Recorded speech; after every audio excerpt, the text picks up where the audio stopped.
Hi there! In this part we'll learn error handling. This means if a user types invalid email or password, our app will crash. Here, as you see, it crashed. In order to avoid crashing, here we must implement what will happen in error case. So, add this on error. At the moment we just print the word error.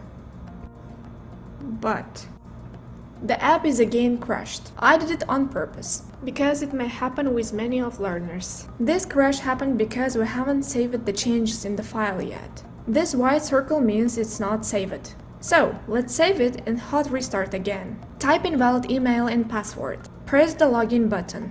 Now, you see the error printed on console. Instead of just printing the word error, we implement a snack bar. So, let's create a snack bar. Content is a text widget and you can write anything as an error message. I write just this is an error, but instead you can also print the exact error such as invalid password, email is badly formatted, and so on. In order to do this, I give you an idea. First, use if-else condition. Check the error message whether it contains any keyword, and according to the keyword you can implement different error messages.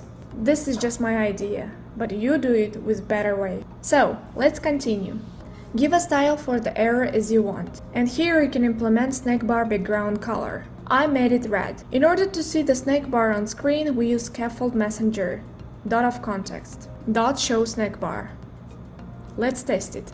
By default, the snack bar duration is 4 seconds. You can see it here. And we can change it. I set it 1 second. So, the same we implement for register screen. I copy it. If you want, type it manually to test yourself. And let's test the register screen too. It worked. That's all for error handling. See you in the next part. Ta-ta for now!